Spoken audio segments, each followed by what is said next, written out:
of the material world are four: ahara, nidra, bhaya, and maituna, or eating, sleeping, defending, and mating. In this material world, everyone is in fearful consciousness, sada samudvigna dhyam, and the only means to make everyone fear less is Krishna consciousness. When Lord Nrsingadev appeared, all the devotees became fearless. The devotees' hope of becoming fearless is to chant the holy name of Lord Nrsingadev. Yato yato yamin tato Nrsinga. Wherever we go, we must always think of Lord Nrsingadev. Thus, there will be no fear for the devotee of the Lord. Pretty simple solution.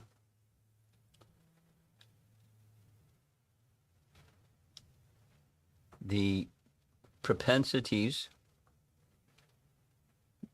material propensities that go along with the body, we all have a material body.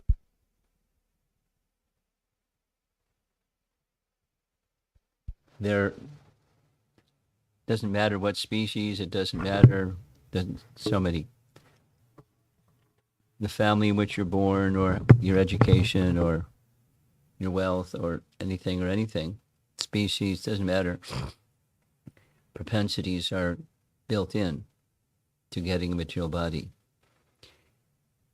And that's in principle, that's a consequence of the living entity who's part and parcel of the Supreme, desiring to act differently. Act differently means the imitation Purusha. What's imitation Purusha? Purusha is the Supreme, Parama Purusha, and we're imitation Purushas. So Purusha, the natural position of enjoyment, because Purusha can also mean the enjoyer and Prakriti. The natural tendency of the living entity is enjoyment, but in the wholesome state, or the healthy state, or the spiritual state of the soul, the propensity for enjoyment is in relation to the Supreme, or as the servant of the Supreme. It's pretty simple. It's simple for the simple, and it's difficult for those that aren't simple, or Prabhupada uses the word crooked.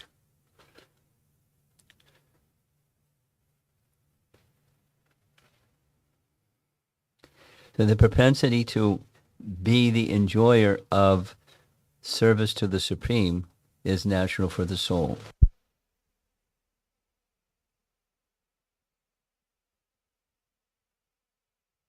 Business.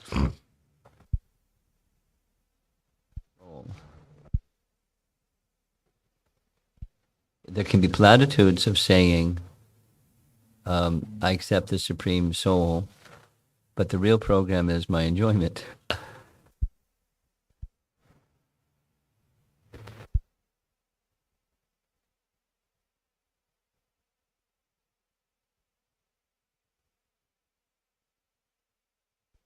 It doesn't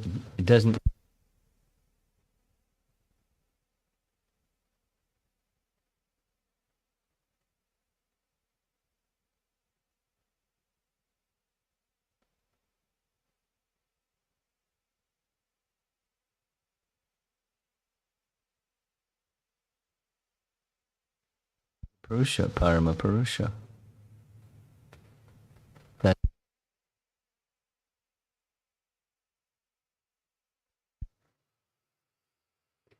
So that brings us to the material world, this rebelliousness traced back to time immemorial.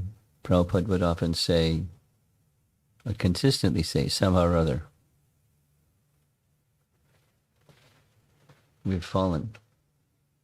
But the principle of the somehow or other is misuse of free will, rather than being the servant of the Parama Purusha, we want to be the Purusha, although we're Prakriti. Something wrong with that picture because we're not. And to be enjoyed by Parama Purusha. So when there's a material body and living entities in this world, so many species, varieties, etc., there's some things we hold in common. We're all spirit soul. We're all looking for enjoyment. And we have material bodies. And material bodies have these built-in 4 propensities. Eating, sleeping, mating, defending, trying to enjoy through those 4 propensities. So the focus in the verse, and especially in the purport, is fearlessness. Fearlessness goes against embodiment. Say it the other way. Embodiment means there's fear. It can be small, medium, or large. But it's fear. And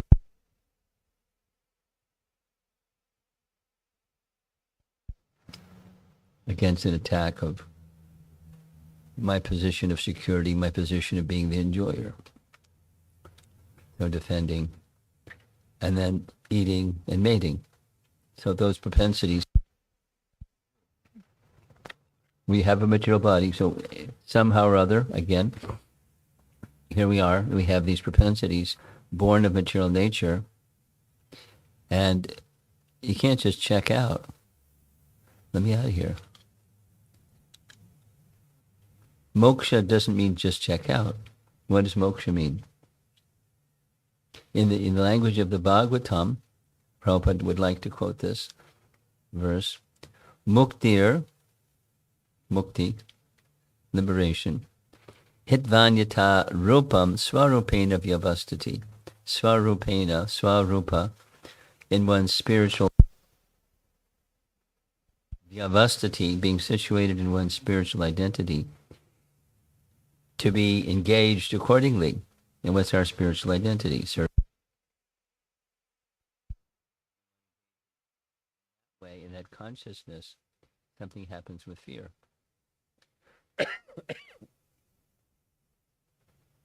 The Supreme Lord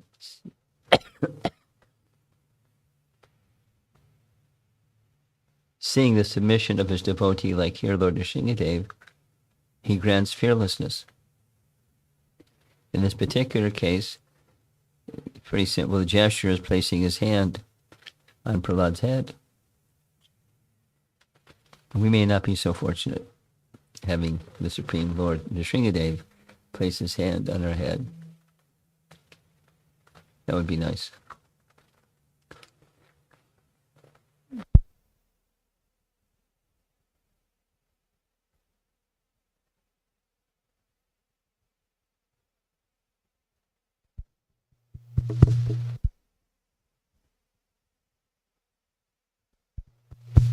It goes in and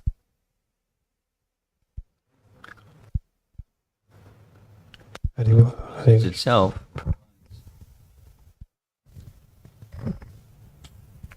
the opportunity.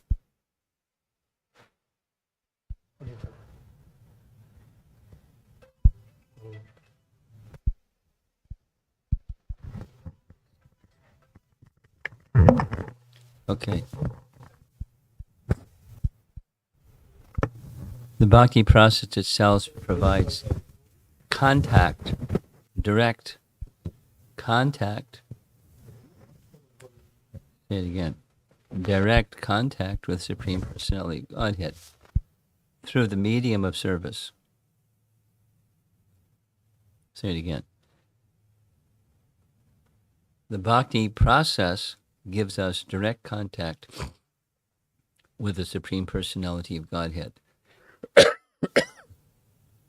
And the opportunity is there at least that this very powerful force of having a body, namely the force of fear, can be taken away.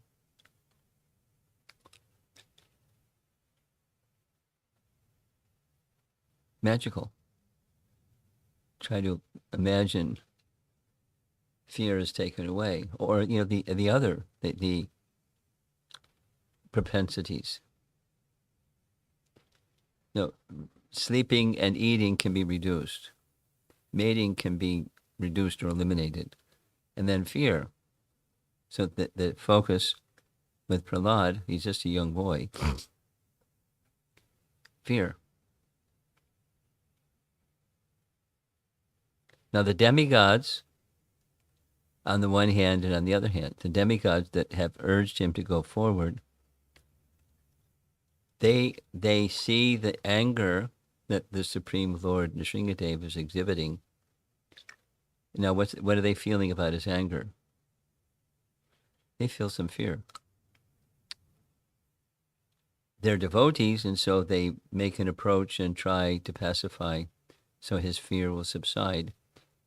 And when they recognize his fear isn't subsiding, he appeared because of Prahlad to protect him. So if Prahlad goes forward, maybe his anger will subside. And sure enough, his anger subsided, and Prahlad's, whatever there may have been, of feelings of fear, of this ferocious feature of Lord Nrsingadev, was roaring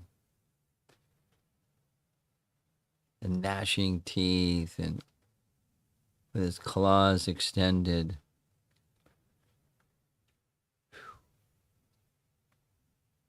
He became fearless. He became fearless in part because of transcendental knowledge that had awakened in him.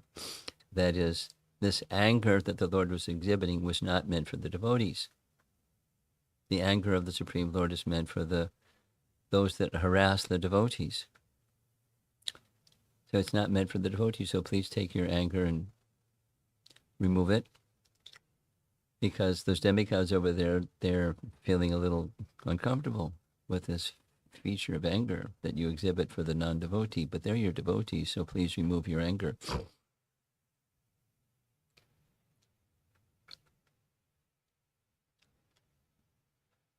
But how to say something like that to a form of the Supreme Lord that's exhibiting intense transcendental anger? Roaring.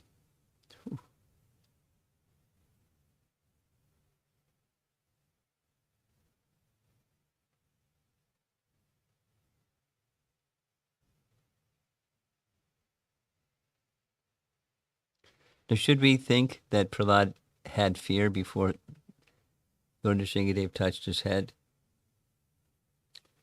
Or B, he was fearless and then the Lord touched his head and it made it like squeaky clean, no more fear?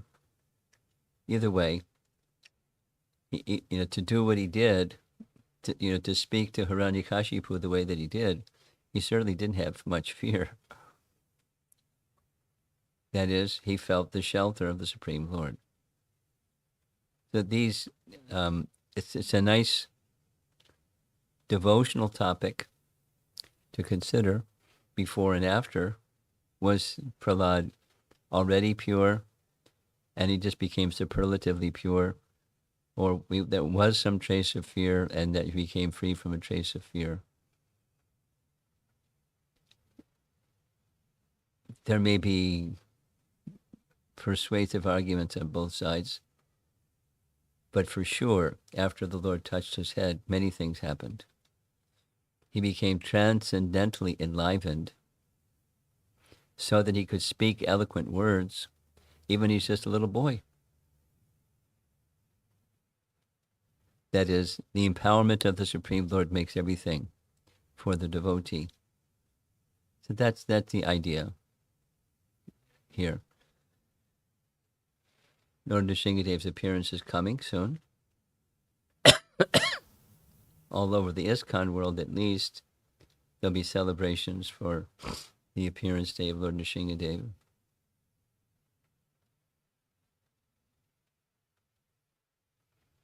And what does it mean? He comes to protect his devotee, to exhibit his prowess in defeating the obstacles that come in the way of a life of devotion for the devotee, even in this case, especially those who harass. Lord Nrsingadeva's protection is always there. And one may have a direct experience or direct realization or not. That doesn't mean, for those that don't have that direct experience, protection is less. Protection is there. And to show some special favor like he did with Prahlad, it's special. So we can hear, we can understand, we can appreciate the reciprocation of loving dealings between the devotee, innocent devotee like Prahlad, and the Supreme Lord, who's the protector of his devotees.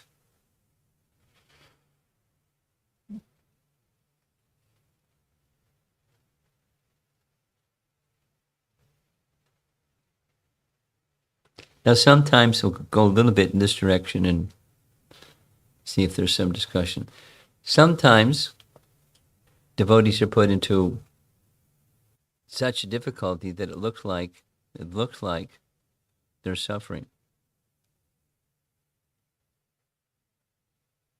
Because it was a recent event in ISKCON, Kadamba Swami and his being diagnosed as having cancer and what he went through for 1 year, and his departure.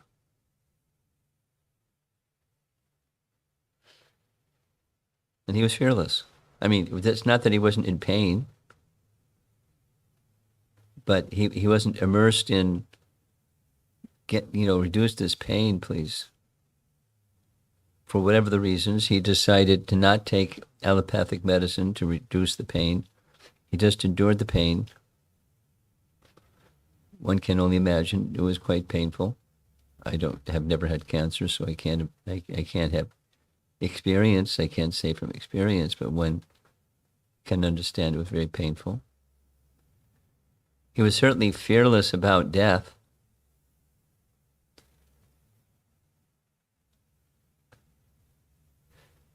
Because he had a relationship with the personality of Godhead. That means he's taking me somewhere to engage in my next service.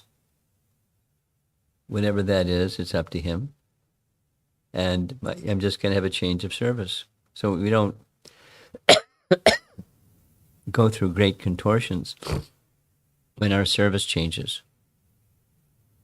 I mean, you may become accustomed to a particular service, and there may be some bump when you change from this to that service. But when there's service, that's happiness. And that was the place of shelter for him. And of course, his relationship with the personality of Godhead, one can only imagine that became deeper and deeper and deeper contemplation, absorption for him. And then there he was, leaving his body in a very happy state. That's fearless.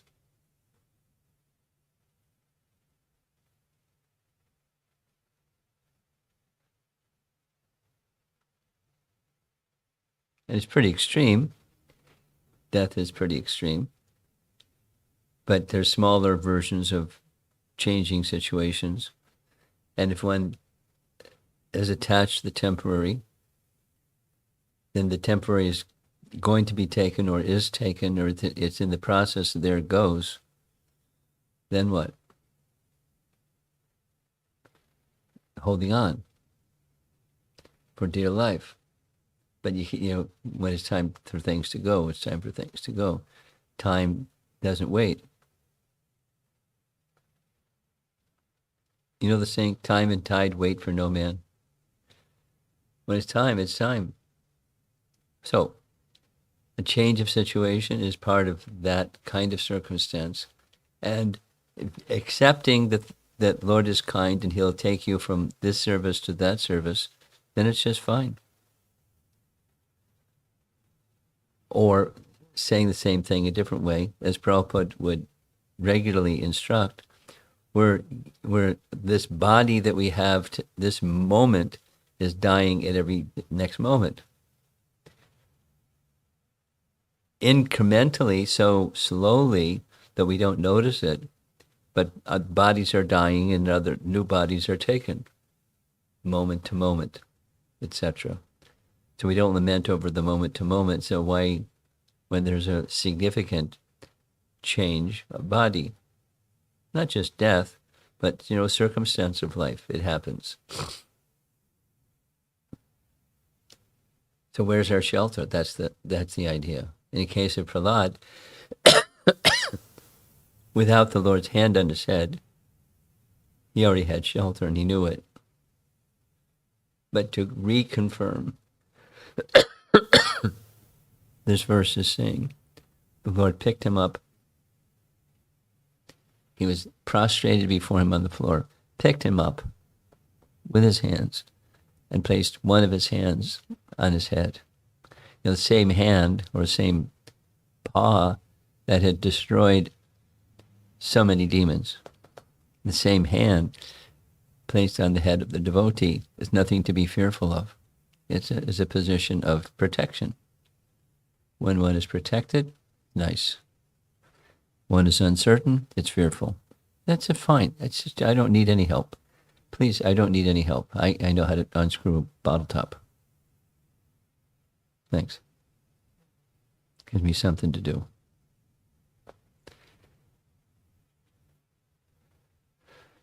So the point, again, that there's change of circumstances in life that are happening incrementally every moment. Bodies are changing incrementally every moment. And the major change, it's just, the only difference is it's major instead of minor. It's very swift instead of very slow. But the principle is the same principle.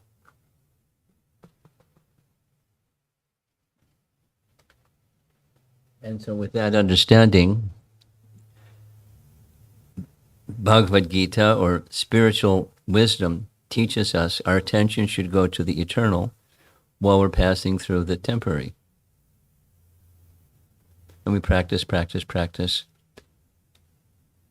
We have our primary means, the chanting of the holy name and worship of the deity and hearing the transcendental message of the Vedas and so forth, serving the devotees, and residing in Fort Lauderdale.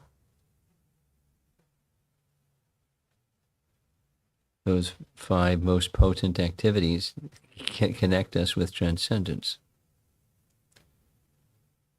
So if you can't live in Vrindavan, then you can meditate on Vrindavan. It's nice.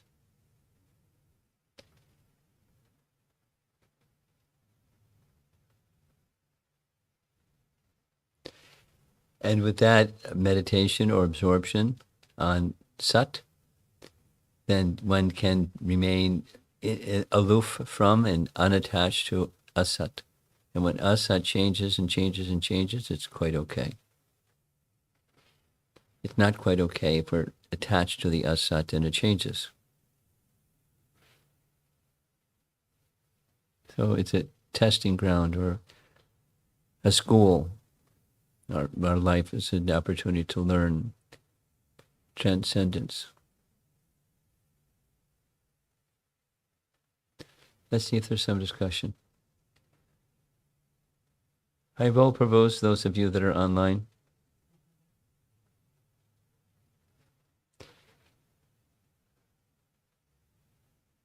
Hi, Krishna. Any of you want to ask a question, you're going to have to unmute yourself or send something to the chat box, I guess.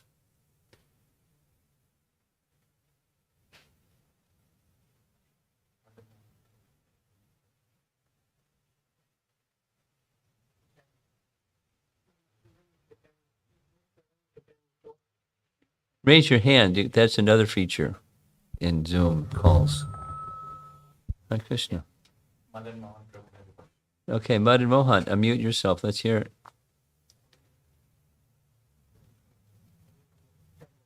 Okay, please put your question in the chat.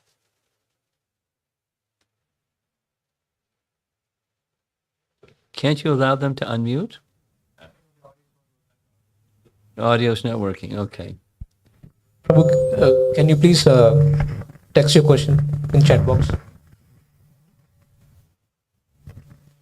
On this end, the audio is not working for some reason.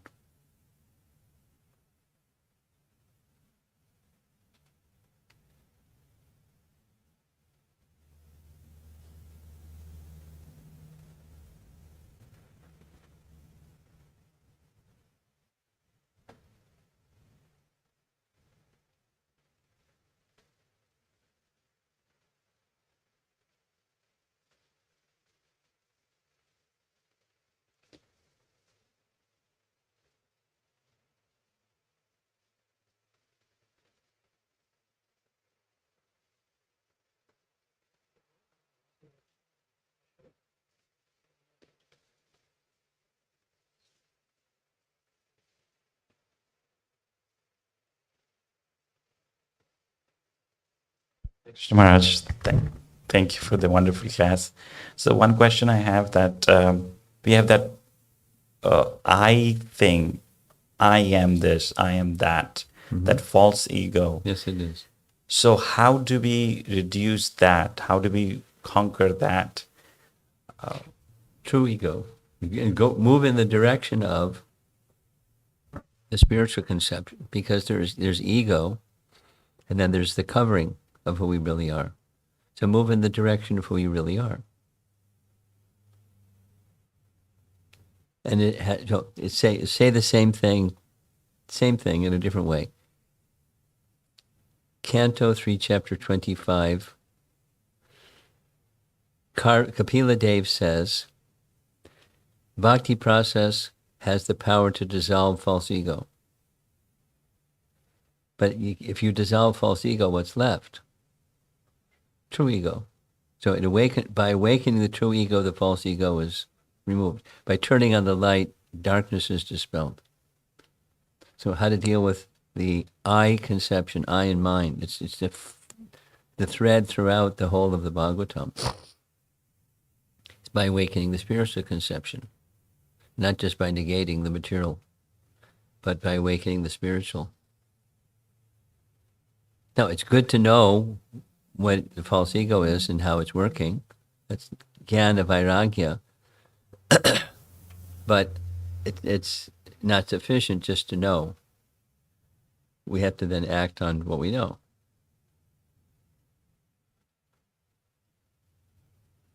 Maharaj, I think the questions are, you said that, Madan Mohan Prabhu says, you said that our attention should go to eternal. While doing service, I try to hear to the Aarti song or some lecture. Although the vibration enters, but it does not get registered much, although I try. Is there a way to improve this registration? Yeah, you practice. Abhyasa yoga yuktena cetasa nanyagamino. You practice, and I see Paramananda on the lower right screen there. We just had a weekend in Gitanagri called, the title, the banner was Mindfulness. So you can practice mindfulness, for example. Not just while you're doing arti or reciting slokas, while you're in the kitchen cooking, or while you're when you're doing anything. One of the events was a mindfulness walk, and it was they were encouraged and trained and guided in the principle of mindfulness, and they just did something that we commonly do every day. Go for a walk, or you walk, and while walking, very similar to what Krishna says in Bhagavad Gita. When doing this thing and that thing and the other thing, always keep your mind on me. So that the mindfulness is, who am I? That's the true ego, and who is it that I'm meant to be serving? And if you don't have an idea that Krishna is the one that I'm meant to be serving, guess what?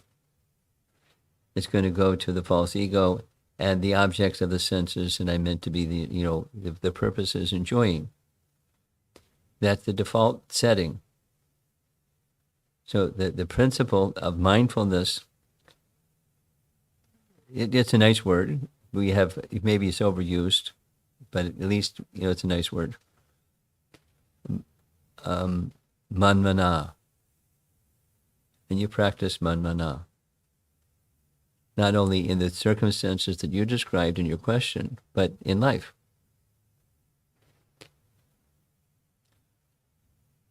And you practice and practice and practice and practice and practice and practice and practice. Don't practice, the experience doesn't manifest. It'll still be a struggle. But if you practice and practice, it becomes your experience, the mindfulness experience. Mindful of Krishna, your relationship with Krishna, you're his servant in all circumstances. And then when some calamity falls on your head, you're still in that position. I'm Krishna's servant. Let me take shelter and serve him.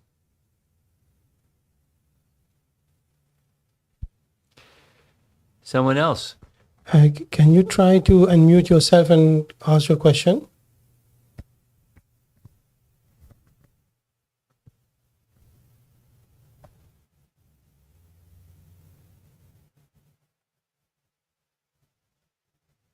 No good. Okay. Looks like we're done. Maharaj, I have one question. Okay. We know that Dhruva Maharaj also was touched by the touch of the conch shell from Lord Vishnu. Yes. And now we see that, that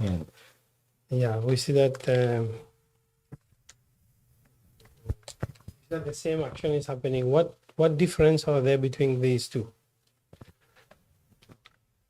I mean, you're not going to be satisfied with the answer, but one is the conch shell and the other is his hand. The transcendental conch shell and the transcendental hand of the Lord act quite similarly. The conch is an extension of his hand. It's one of his transcendental paraphernalias.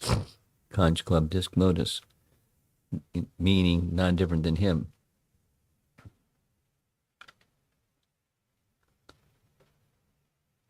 There may be some, acharya esoteric distinction between the two, but the principle is quite simple.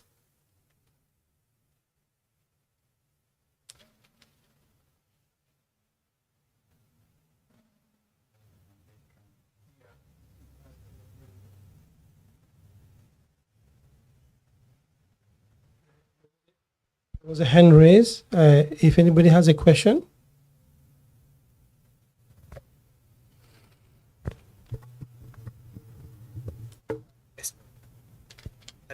Srila Prabhupada ki jai. Okay. Oh, did you unmute? Who? Hare Krishna Maharaj. Louder. Hare Krishna Maharaj. Can you hear me, Maharaj? About 10%. Turn the volume up a little bit. Turn your volume up a little bit. Go ahead. Maharaj, I wanted to ask that Krishna says in Bhagavad Gita, Ananyas Chintayanto Mam. Yes. He protects his devotee. He protects a fully absorbed devotee, and whatever he likes, he gives. So also elsewhere in Bhagavad Gita, Krishna also says, Ye yata mam prapadyante. So what accordingly he will reward the people.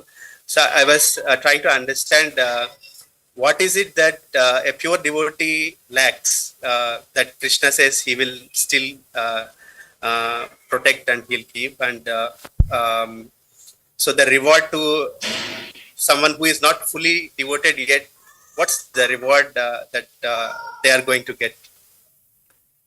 You just asked 3 questions. What is it they lack is one of your questions. Yes, Maharaj. So, one who has full devotion in one sense isn't lacking anything. And on the other hand,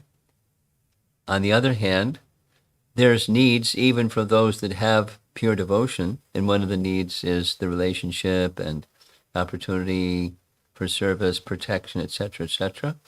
So those are needs. And the Lord recognizes those needs and fulfills those needs. to go the other direction, there's no need because the Lord is always there and supplying those things without even asking. He supplies all those things, so there's no need. So one can argue on both sides of the fence. So and then one of the other questions was, what is it that the Lord supplies? That was one of the questions, correct? Yes. What is the Lord supplies? Well, it may not be what the devotee, you or me or some devotee, is thinking. I want X. It may be that the Lord supplies Y or Z or something else, because the Lord understood, the Lord of Krishna, Lord Nrsingadev, understands in a deeper sense what the need is. So what is it the Lord supplies? He supplies what we really need. And it may not be the conception that we have in our mind. It may be. You know that the nice story, the lady that was in the forest, and she was carrying a bundle of sticks, and the bundle of sticks fell off her head. And Krishna appeared. She called Krishna's name. He appeared. Yes, something. Can you put the bundle of sticks back on my head? So that may not be what someone needs, is put the bundle of sticks back on one's head. So Krishna may do that. Krishna may do something else. And, that's in Krishna's hand, understanding the devotee and their capacity to receive from him. So back to the question, what is it that the Supreme Lord provides? And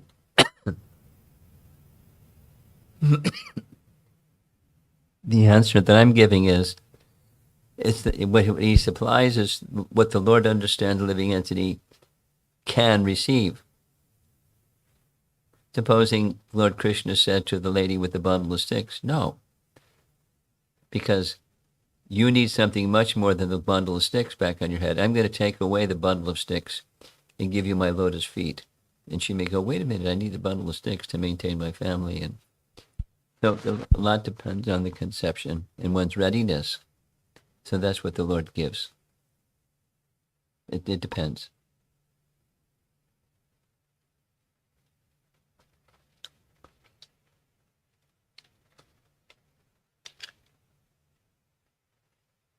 That's it.